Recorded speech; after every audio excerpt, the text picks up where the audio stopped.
Vamos a orar. Gracias, Señor, por tu palabra. Gracias por el gozo de disfrutar de tu compañía, de tu presencia a través de tu Santo Espíritu y a través de ella. Gracias, Señor, que nos la has traído hasta nuestros días, que la has conservado, Señor, y que podemos escucharte a través de ella. Te damos gracias, Señor, que hoy puede estar predicada, enseñada, proclamada en esta iglesia a los niños, a gente de todas las edades y en todo el mundo, Señor, celebrando la resurrección de tu Hijo amado, el Verbo, la palabra. Señor, ayúdanos esta mañana a escucharte a ti y a obedecerte a ti, como Él lo hizo, en el nombre de Jesús. Amén. Pues una vez al mes aproximadamente estamos tratando de fijar algo de lo que enseña la Biblia acerca de, en este curso, de la Iglesia. Entonces, hoy en día, hoy toca un tema que tiene que ver con la vida de Iglesia. Ahora saldrá ahí un esquema en el que estamos para que nos orientemos todos. El tema de hoy es desafíos en la Iglesia local y está enmarcado, como decía antes, en un pequeño esquema de un bosquejo de lo que están siendo las clases, que llamamos clases de doctrina fundamental en la Iglesia. ¿Podéis? Espera, vamos a pasar aquí. Me han dejado ahí un mando y no me acordaba. Espero que ya se puede pasar. Eso es. Bueno, no se ve muy grande, pero ya lo hemos puesto en varias ocasiones. Estamos en el bloque Vida de Iglesia y hoy tenemos este punto octavo, este tema octavo, los desafíos en la vida de la Iglesia. Los tres desafíos que tiene la Iglesia desde que nació están muy bien retratados en la Biblia, en el Nuevo Testamento. Quizá no tanto como aquí, que hemos sacado estos tres, hemos hecho un extracto, ¿verdad? Pero pensemos en que cuando vamos conduciendo, por ejemplo, cuando los que conducimos, nos ayudan mucho las señales, ¿verdad? Las señales de tráfico. Ellas nos dicen si hay que reducir la velocidad, si viene una curva a la derecha. En ocasiones tenemos varias de ellas avisándonos cuando la curva es muy cerrada. Son señales que nos ayudan, que nos advierten y que modifican nuestra trayectoria, nuestra conducta que teníamos previa a ver, ¿verdad? ¿Por qué? Porque nos están marcando desafíos, nos están marcando riesgos. Las señales de tráfico a los conductores les marcan no solo el riesgo, sino también lo que se aconseja que se haga ante ese riesgo. ¿Cuál es el riesgo mayor conduciendo? Pues chocar con otro vehículo o salirse de la carretera. Y eso es, la mayor parte de las señales de tráfico nos están dando pistas para que no nos ocurran estas dos cosas. Bueno, pues en la palabra de Dios nos pasa algo parecido. En la Biblia encontramos, sobre todo en el Nuevo Testamento, y en un pasaje que hoy vamos a usar poco de base para hablar de este tema, nos va dando avisos y nos va dando indicaciones la palabra de Dios de cómo evitar los riesgos que tenemos en nuestra vida común, para todo. La palabra de Dios es el manual perfecto para la vida de una persona. Pues para la vida de la Iglesia también. Y en la palabra de Dios encontramos advertencias e indicaciones que nos ayudan a evitar algunos riesgos, los más importantes. Y los riesgos, los desafíos que tiene la Iglesia local desde siempre están retratados en todo el Nuevo Testamento. Y especialmente hoy vamos a ver el capítulo 2 y 3 de Apocalipsis, que nos dan algunas indicaciones y nos dan algunas señales, ¿verdad? Pero los podemos resumir en estos tres. No quiere decir que sean los únicos, sino que son los clave, los críticos, ¿vale? Tres desafíos: la falsa enseñanza, los personalismos y las conductas incoherentes, las conductas indignas. Vamos a hacer memoria, ¿eh? Luego vamos a ir una por una, viendo en qué consiste, qué queremos decir con estos desafíos, ¿no? La falsa enseñanza, los personalismos y las conductas indignas. Estos son los desafíos en la Iglesia. Bueno, ¿en qué consiste o qué queremos decir cuando la falsa enseñanza es uno de los grandes desafíos de la Iglesia? Pues vamos a Apocalipsis 2, verso 2, y leeremos ahí algo parecido a esto, depende de la traducción que tengas. Conozco tus obras, es un mensaje a Éfeso, a la iglesia en Éfeso. Conozco tus obras, tu duro trabajo y tu perseverancia. Sé que no puedes soportar a los malvados y que has puesto a prueba a los que dicen ser apóstoles, pero no lo son, y has descubierto que son falsos. La iglesia en Éfeso tenía varias virtudes que vienen aquí en este pasaje, pero entre las fortalezas que tenía esa iglesia es que había parado a aquellos que querían enseñar cosas falsas. Se proclamaban como apóstoles, pero resulta que no lo eran. La falsa enseñanza. Si seguimos en Apocalipsis 2, vamos a ver a Pérgamo, la iglesia en Pérgamo, que dice, 2:14, toleras a los que se aferran a la doctrina de Balaam.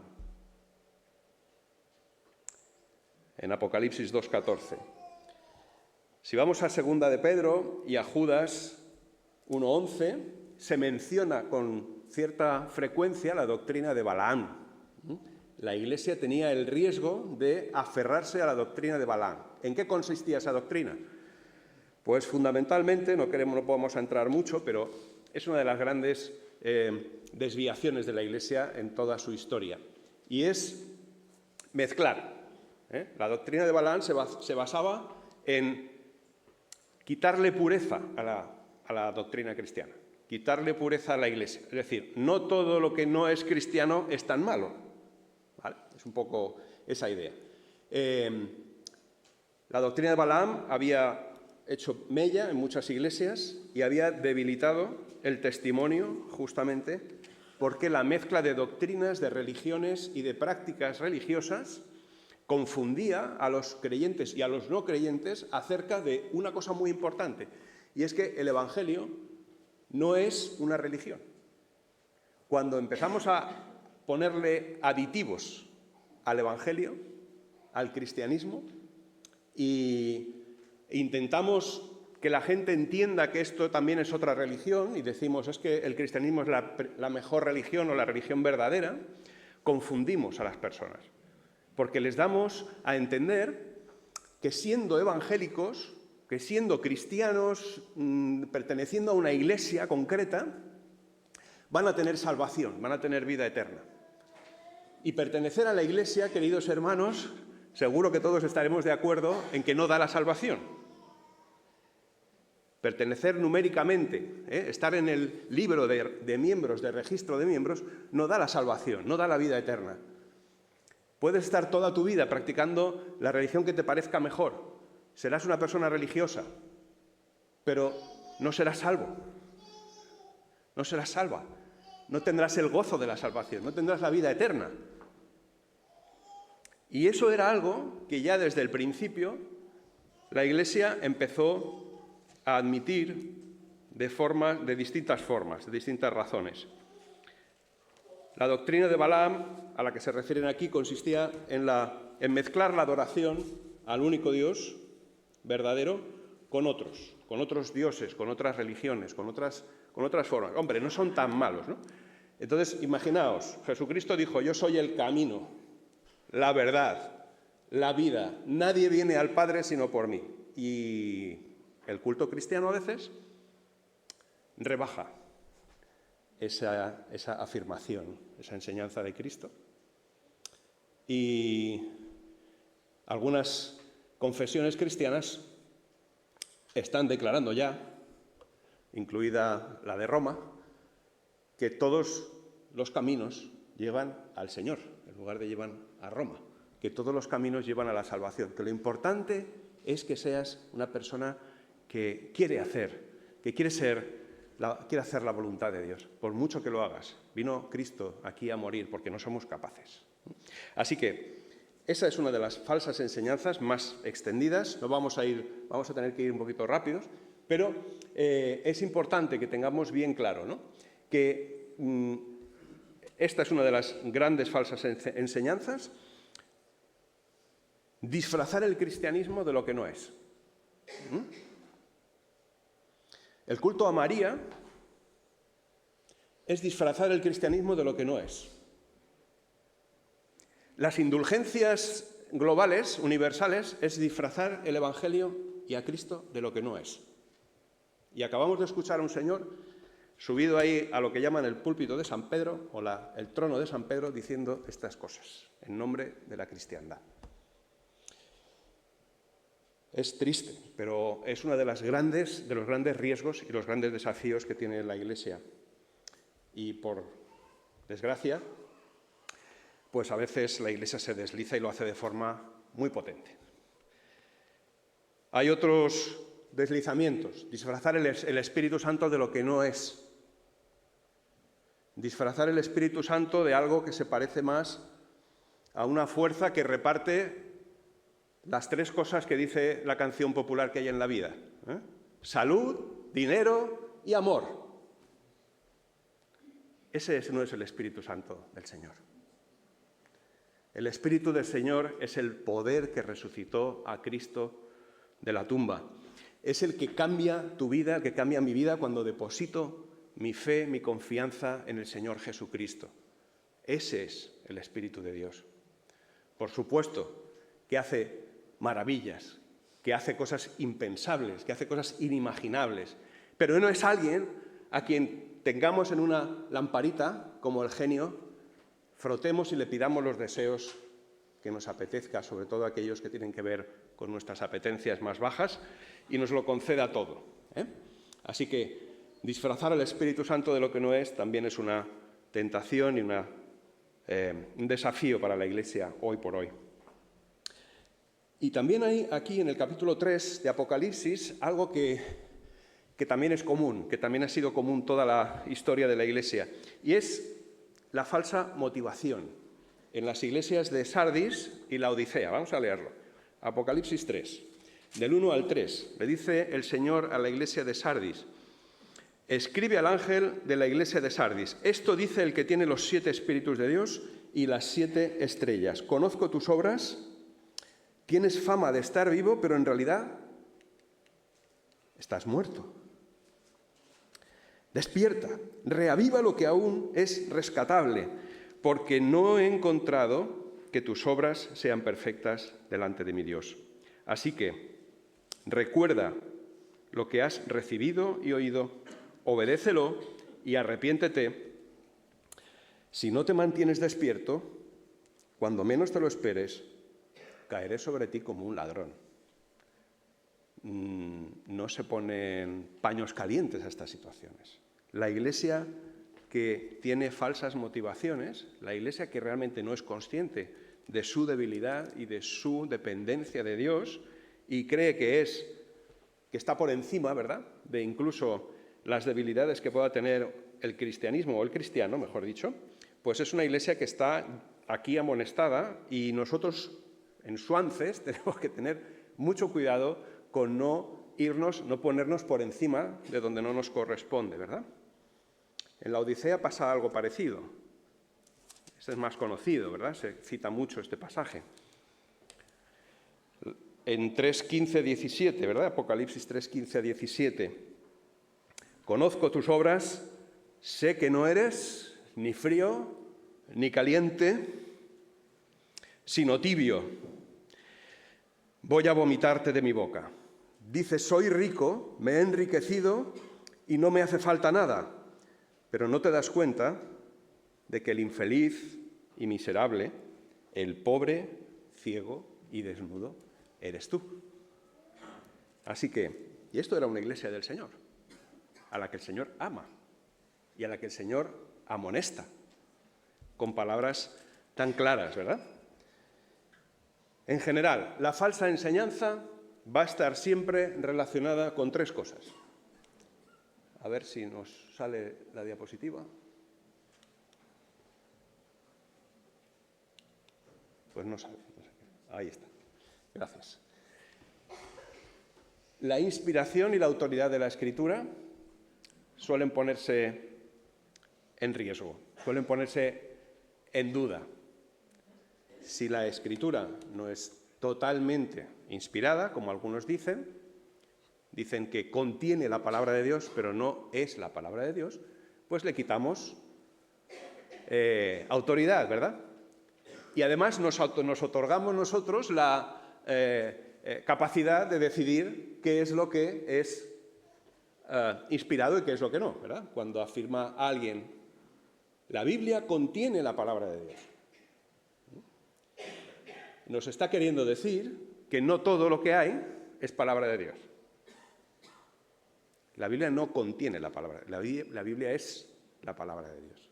Son cosas bastante diferentes. Parece un matiz pequeño, ¿no?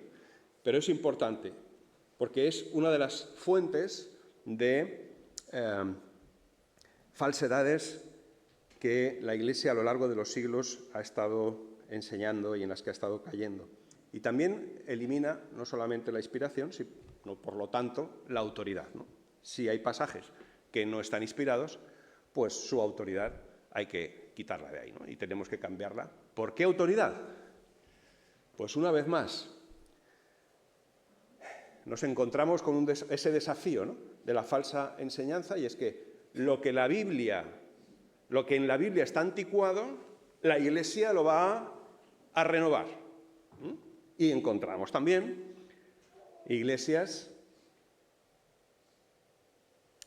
confesiones cristianas que le dan más valor o el mismo valor a la palabra que a lo que se llama el magisterio de la Iglesia, aunque la contradiga. Así que se cuestiona la inspiración y la autoridad de la Escritura. Otra forma, digamos, de introducir errores en la Iglesia es alegorizar la resurrección de Jesús. Es decir, Jesús resucitó en nuestros corazones. Esto es típico, se oye en algunas iglesias, y algunas muy grandes. No, Jesús no resucitó en nuestros corazones. Jesús resucitó un domingo por la mañana, cuando nadie lo esperaba, cuando lo que se esperaba es que ese cadáver empezase a oler. Así que Cristo no resucitó en nuestros corazones. No es una alegoría la resurrección de Cristo. Cristo está vivo hoy. Lo cantamos, ¿verdad? Pues no todo el mundo lo cree. Es decir, no es que no lo cree, lo creen alegóricamente. Así que, inspiración, autoridad de la Escritura, se alegoriza la resurrección de Jesús. Jesús realmente, físicamente, no resucitó, aunque la Iglesia puede decir que vive por Jesús, ¿no?, y que Jesús mueve sus corazones y que está presente, pero es como está presente el padre de familia que ya murió, ¿verdad? Está presente en nuestras reuniones. ¿Por qué? Porque está presente en nuestro recuerdo. Pero eso no es lo que enseña ni es la esencia del Evangelio. La esencia del Evangelio es que Cristo murió y si hubiera quedado en la tumba, nadie habría dado su vida por decir que había resucitado. Y menos todos aquellos que no solo no lo esperaban, sino que estaban acobardados en sus casas, metidos, encerrados, para que nadie les relacionara con Jesús. Y la tercera forma de rebajar la enseñanza, lo hemos mencionado de paso hace un momento, es la inclusión de más revelación en el cristianismo. Es decir, aquí tenemos la Biblia, ¿verdad?, pero también hay el libro del Mormón, también hay el libro de no sé quién, también hay las revelaciones de no sé dónde, también están los concilios vaticanos, hay más cosas que la Biblia, ¿verdad? Pues, hermanos y amigos, más allá de lo que la Biblia enseña, que podemos desarrollar hasta que el Señor vuelva, por supuesto, y de donde podemos sacar toda clase de consecuencias, enseñanzas, prácticas para nuestra vida, más allá de eso, no hay revelación. Así que, ¿cuál es el escudo para que la Iglesia pueda evitar la falsa enseñanza? Bueno, podemos ponernos un escudo y aquí en Suances intentamos ponerlo, y que el Señor nos ayude, nos dé sabiduría para que ese escudo continúe protegiendo a su Iglesia universal y también a nosotros.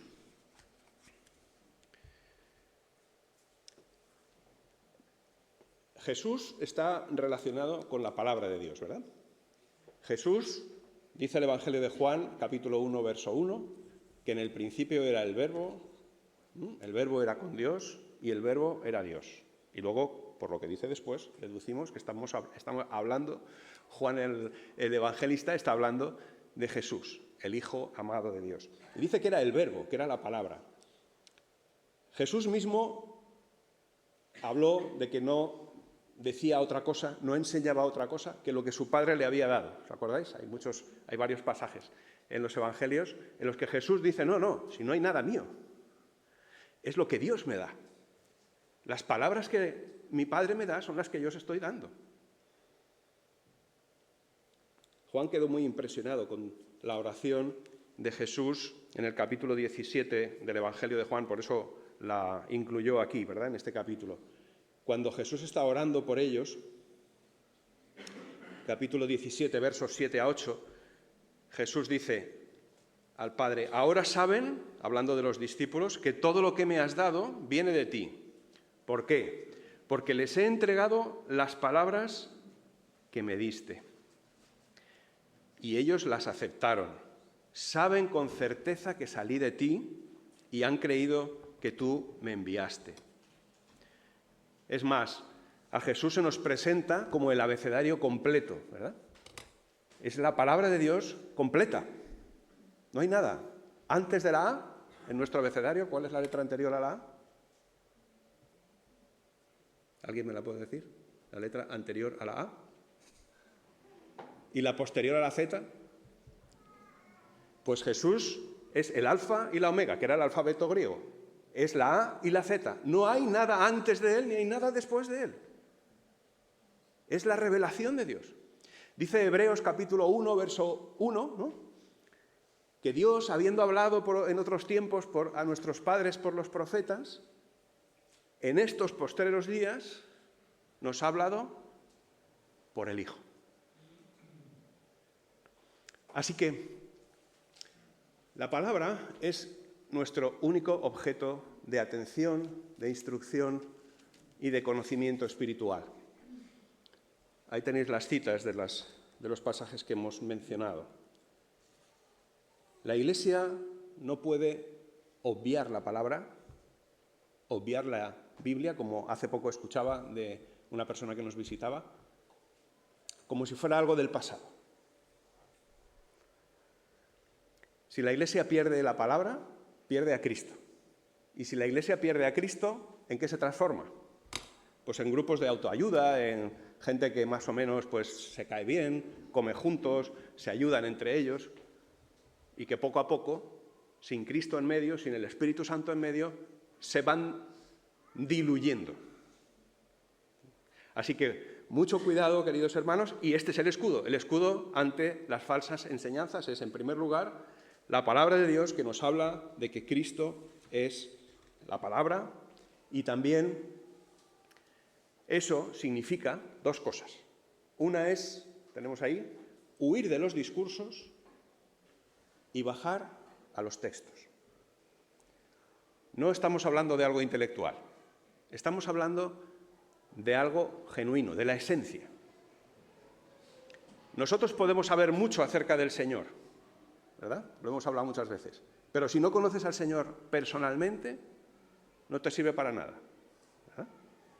Tú puedes saber mucho acerca de tu vecino porque no has parado de observarlo ni de preguntar por quién es y por qué hace y a qué se dedica. Pero si tú no conoces a tu vecino, realmente no sabes quién es, no tienes ni idea.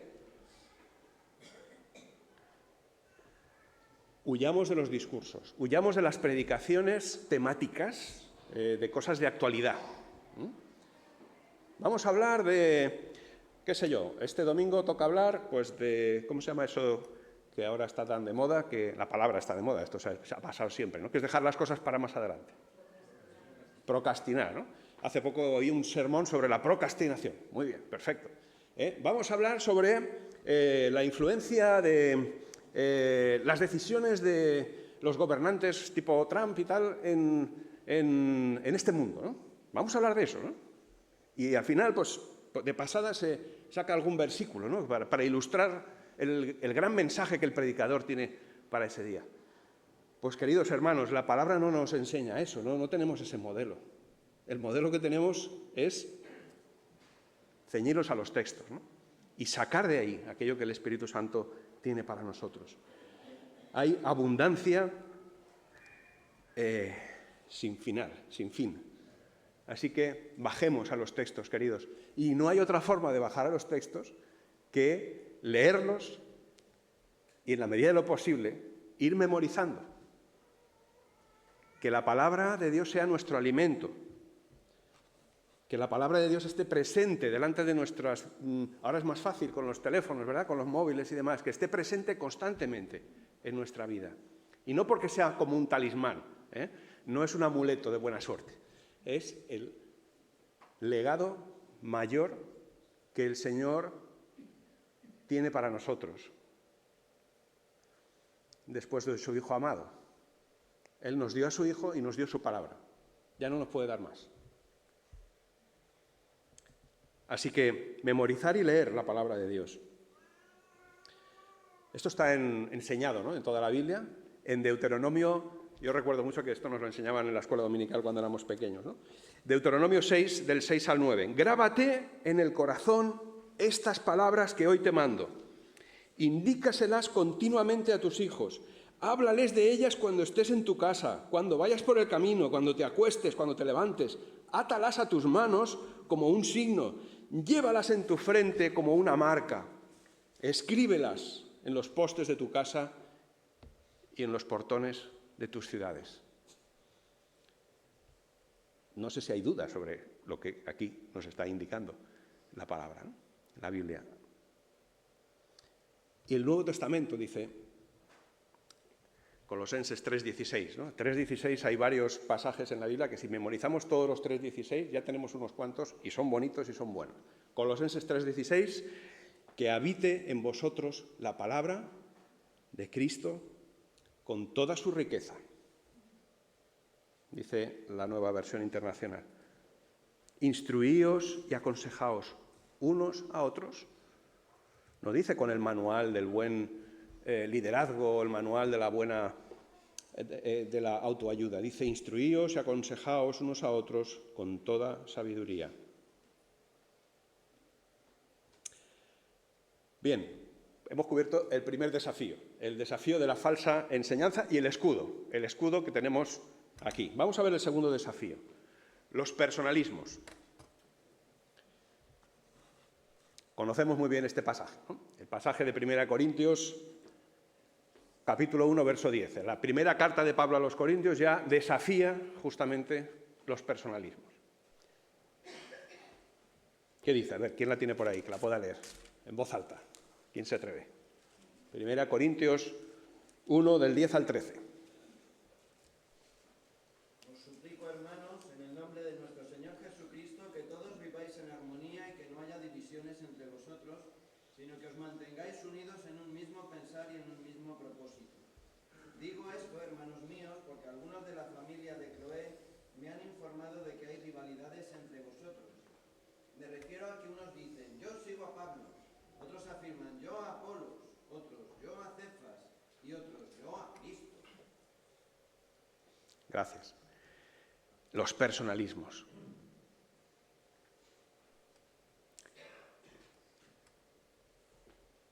Las iglesias evangélicas no tenemos papa. Non habemus papa. Pero tenemos muchos papas. Esto me lo han dicho amigos católicos, ¿no? Nosotros solo tenemos uno, por lo menos hay alguien a quien... Pero es que vosotros en cada iglesia tenéis a uno. Y eso es cierto. Tenemos una tendencia no bíblica, no espiritual, a elevar a determinados hermanos y a ponerlos en un lugar donde ellos mismos ni siquiera seguramente querrían estar. Pero el ser humano, en ese sentido, tiene muchas debilidades. Y no es nada fácil evitar que otros te adulen y que otros te digan lo bien que lo haces y lo espiritual que eres y lo buena persona que eres y cómo habla este hermano. ¿Os habéis oído este comentario alguna vez? Y qué bien expresa las cosas, cómo lo dice. Los personalismos empiezan por ensalzar a la persona, no ensalzan al Señor. No sé por qué, de repente, en algunas iglesias cuando acaba la predicación se levanta la gente y se pone a aplaudir. ¡Eh, bravo!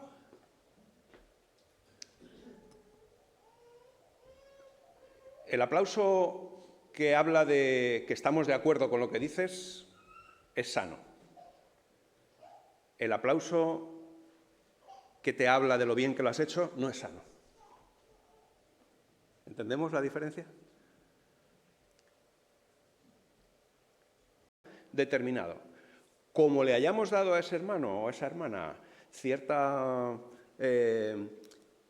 preponderancia, cierta preeminencia, pues sus puntos de vista doctrinales, su interpretación de la palabra también nos va a arrastrar de alguna forma a dar un poco más de simpatía, ¿verdad? Que por otras posturas de otros hermanos o hermanas que no estemos tan de acuerdo con ellos o no les veamos tan bien preparados y demás, ¿no? Y eso causa divisiones. Causa divisiones en cosas como validar interpretaciones del texto bíblico, ¿no? Pero causa divisiones también cuando el hermano o la hermana pues, están dando su opinión y sobre todo crean antisiervos, crean personas que esperan que otros les sirvan en la iglesia, porque están como, ¿sabéis? Tienen que estar como atendidas, vamos a llamarlo así. Es un riesgo muy grande, es un desafío enorme. Es un desafío enorme, queridos. Los personalismos no llevan a nada realmente edificante. ¿Qué ocurre cuando estas personas, estos hermanos o hermanas, un día, como cualquiera, pues por su comportamiento, por su actitud, por la manera que sea, no dan en lo que se espera de ellos, lo que se espera de ellas? ¿Qué pasa cuando estos hermanos, a los que se les ha colocado en posiciones de una preeminencia tremenda, caen en pecado?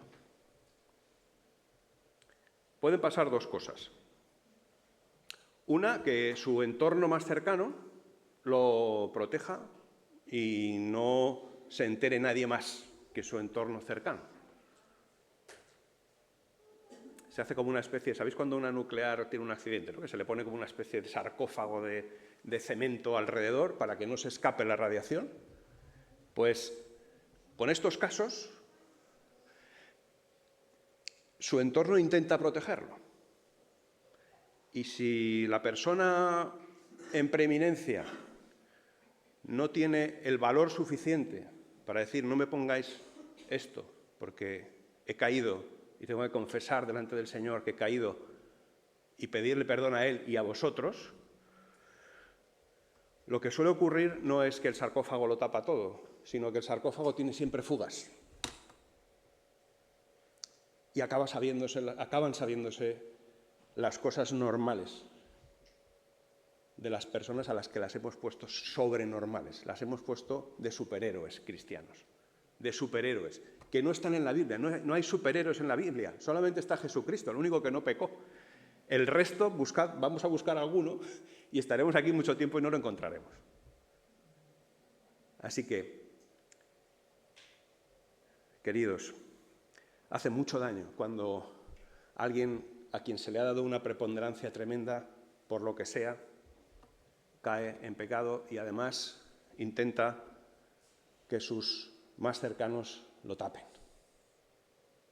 Tenemos casos muy cercanos y seguro que alguno de vosotros estáis pensando en nombres y apellidos, yo no voy a mencionar a nadie, pero ahora mismo están viéndose crisis muy importantes en algunas iglesias locales y en algunas ciudades donde esa iglesia o esas iglesias han tenido mucha importancia, justamente por asuntos como este. Así que los personalismos, si podemos, tenemos que evitarlos.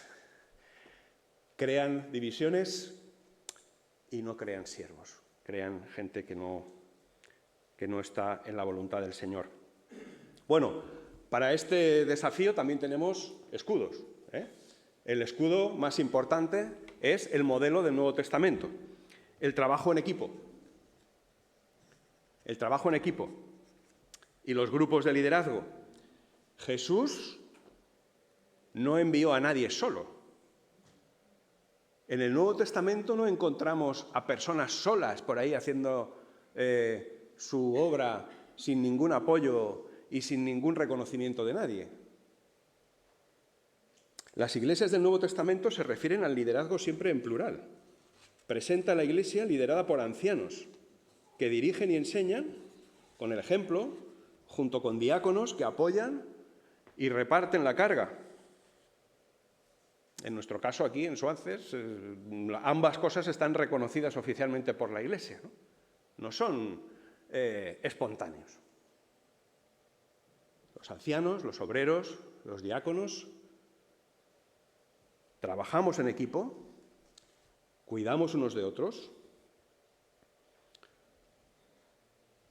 nos confesamos unos a otros y, si es necesario, nos desafiamos unos a otros. Ese es el modelo de la palabra, ¿no? Una pregunta de aplicación, ¿no? Aquí. La iglesia que estamos aquí reunidos, ¿conocemos bien a los ancianos, a los obreros, a los diáconos que tenemos? ¿Oramos por ellos? ¿Los tenemos en nuestras listas de prioridades para que el Señor nos cuide y nos proteja y nos ayude a trabajar como un equipo?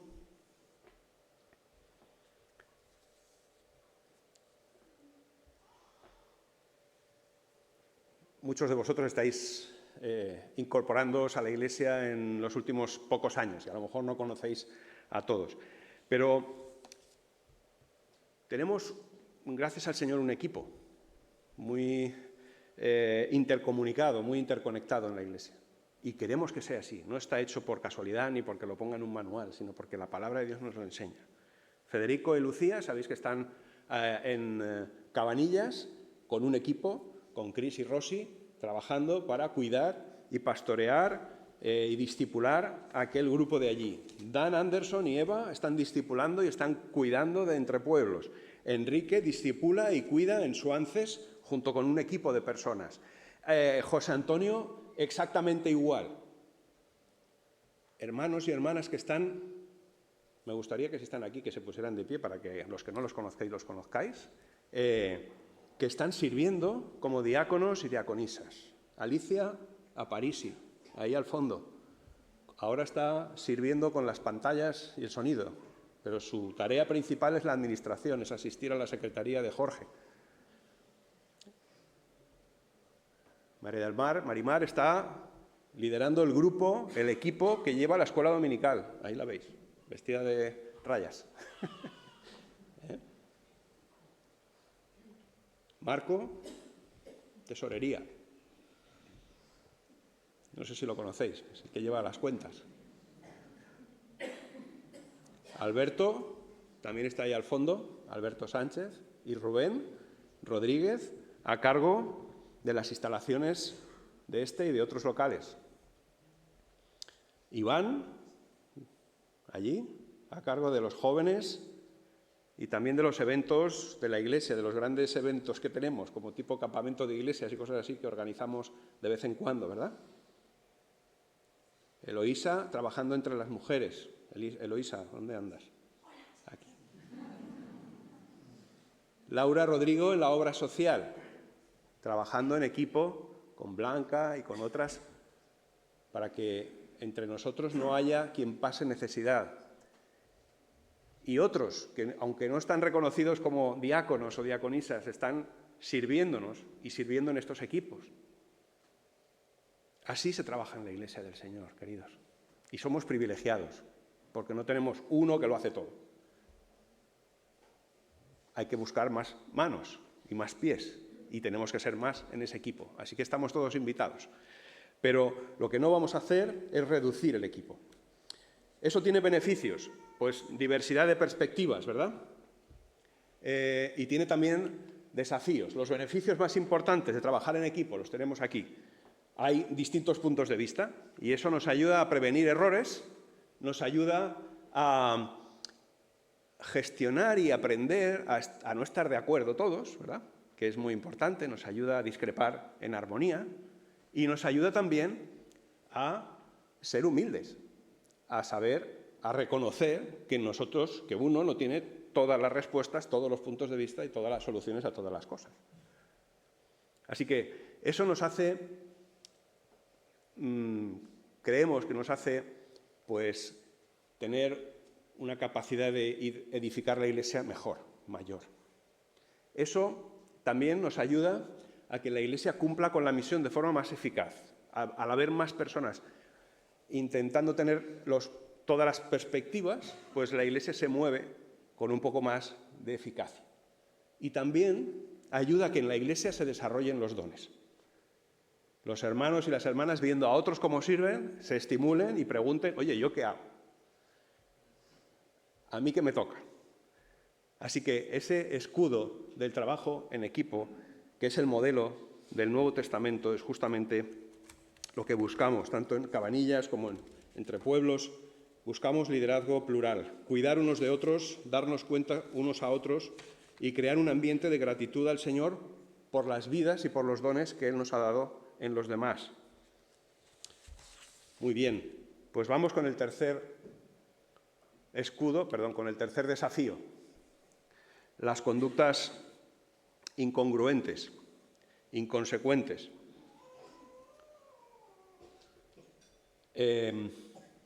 Volviendo a Apocalipsis, capítulo 2, ¿os acordáis que se empieza reconociendo lo que la Iglesia en Éfeso había sido capaz de hacer con los falsos apóstoles? Pero, dice el Señor, tengo contra ti que has dejado tu primer amor. Conductas indignas o conductas incoherentes con el Evangelio. Dejar el primer amor. Otra incoherencia es adaptar el Evangelio. ¿Adaptar el Evangelio qué significa? Pues que no haga mucho, que no le piten los oídos a la gente cuando les hablamos del cristianismo o de Cristo, ¿verdad? Adaptar el Evangelio es eliminar de la predicación alguna de las 5 columnas, de las 5 bases que tiene la predicación cristiana. Eliminar de la predicación el tema del pecado. Bueno, en realidad son errores, todos aprendemos de los errores, ¿verdad? Yo no tengo por qué arrepentirme porque lo que hago es una cultura muy oriental, ¿verdad? Yo lo que hago es aprender. Yo no peco, yo aprendo. Esa es una de las formas en las que rebajamos el Evangelio. ¿Por qué? Porque hace que si yo lo que estoy haciendo es algo positivo, si yo estoy aprendiendo de mis pecados y de mis errores, yo no tengo por qué estar condenado, ¿verdad?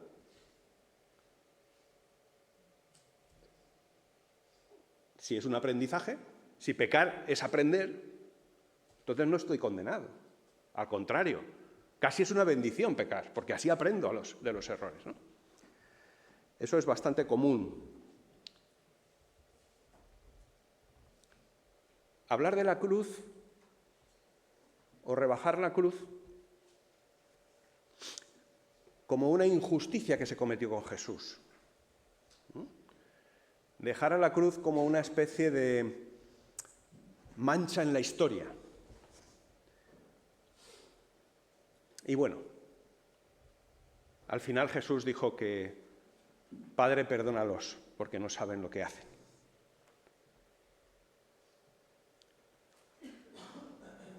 Claro, la cruz en realidad, como lo presenta la Biblia, es como el sacrificio perfecto que cumple la justicia de Dios. Y en lugar de poner el foco en esa injusticia que se cometió casi por accidente, ¿no?, porque la gente no sabía quién era Jesús, pues lo que nos enseña la palabra, lo que nos enseña la Biblia es que pongamos el foco en que en la cruz están lavados, están clavados mis pecados, que por cierto merecían la condenación eterna. Cuando debilitamos la parte de arrepentimiento que hay en el Evangelio, la parte de arrepentimiento, eliminamos la capacidad o la bendición o el amor y la misericordia de un Dios que es perdonador. Así que imaginaos, si yo no necesito arrepentirme de nada, como es una de las frases famosas que hay por ahí hoy circulando, yo no me arrepiento de nada, saco pecho, yo no me arrepiento. ¿Qué? Aquí soy yo el que no se arrepiente de nada. Pues resulta que si no hay arrepentimiento no hay perdón, dice la palabra de Dios. Así que si no hay perdón no hay salvación, cuidado. Son las fronteras, ¿verdad? Son las líneas rojas que no podemos ceder. Otra es que la fe es personal, no es colectiva, y que la fe es en Jesucristo, no en la Iglesia. Que la fe no es una religiosidad, la fe es una relación personal. Y sin fe, también nos enseña la palabra, que no hay salvación. Y que la salvación viene por medio de la fe. Así que no podemos renunciar a predicar claramente y a hablar claramente del Evangelio, de la fe, cuando hablamos del Evangelio. Y por último, como hemos dicho antes, la resurrección y la vida nueva. Hay muchas corrientes que por reconectar a las personas con su religión renuncian a la conversión, renuncian al nuevo nacimiento, renuncian a hablar de un nuevo nacimiento real, de una obra de cambio de muerte a vida del Espíritu Santo y lo que es la santidad, la santificación, el camino de la santificación.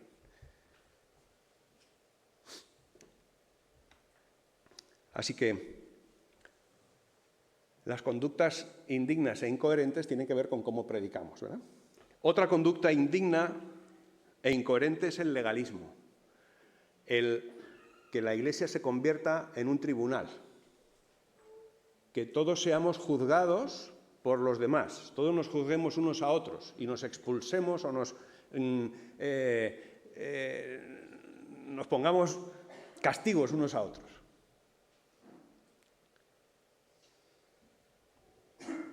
¿Por qué? Porque Cristo vino a morir por nosotros. Y a lo que nos llama la palabra es a amonestar y a restaurar, como Cristo hizo con cada uno de nosotros. Muy bien, otra de estas conductas es tolerar la carnalidad. Y en la carta a los Corintios, si queréis la primera carta, la leemos de cabo a rabo y más de la mitad de los capítulos van dirigidos a cómo la Iglesia tiene esa facilidad para tolerar la carnalidad. Favoritismos, rencillas sin resolver, elitismo, clasismo, racismo, digámoslo, llamémoslo como le llamemos, yo soy mejor que tú porque yo estaba aquí primero, ¿verdad? O yo soy mejor que tú porque tengo mejor coche. Ese tipo de cosas, la Iglesia cuando las tolera, está mostrando una conducta incoherente, inconsecuente. Y la inmoralidad, el dar cabida a aquello que realmente va totalmente contra las exigencias del Sermón del Monte. La inmoralidad no es solo la inmoralidad sexual, es el fraude, es el no ser lo que decimos ser. Es el poner cara de bueno, ponerle buena cara a la gente y por detrás estar pensando, vaya, no digo nada más, ¿verdad? Muy bien. Por último, una Iglesia que puede derivar hacia ese tipo de conductas indignas e incoherentes, acaba siendo una iglesia o unos hermanos, un grupo de hermanos que están en rebeldía. El negacionismo no tiene nada que ver con la tierra plana. El negacionismo es la rebeldía. Está descrito, ¿no? Hay un trastorno, sobre todo en los niños, que es el TND, el trastorno negativista desafiante. Ese trastorno que tienen algunos niños, que los psicólogos tienen que tratar, se da con cierta frecuencia en una iglesia que descuida su cercanía a la palabra, su coherencia como iglesia y con lo que el Señor enseña. Pues por último, vamos a ver los escudos para estas conductas, para este desafío, ¿verdad? Los escudos que son, primero, amar la palabra y aprender a diferenciar la sana doctrina. Estamos enamorados de la palabra, en el sentido no romántico, sino en el sentido de prioridad, pues eso nos pide el Señor que hagamos, como Él estaba, que tenía en primer lugar la palabra de Dios. Cuando Satanás viene a buscarlo, o mejor dicho, va a encontrarlo en el desierto, ¿con qué se defiende Jesús? Escrito está. Amar la palabra. En segundo lugar, resistir la persecución. La persecución no solamente es física. A ninguno de nosotros, que yo sepa, nos han metido todavía en la cárcel y seguramente no tenemos conciencia de que vaya a suceder por ser cristianos. Pero la persecución puede ser muy sutil. Así que la Iglesia es animada a resistir la persecución para no tener conductas incoherentes. Acordaos, estamos poniendo los escudos contra la incoherencia, la inconsistencia. Resistamos la persecución, como sea, a costa de lo que sea. No cedamos ante la persecución emocional, laboral, de las amistades, de lo que sea. Mantengámonos fieles. Dice en Apocalipsis 2:10, le dice el Señor a Esmirna y le dice también a Filadelfia, sé fiel hasta la muerte. Vamos a leerlo. Vamos a leerlo en Apocalipsis 3, del 8 al 10, a la iglesia de Filadelfia. Le dice el Señor,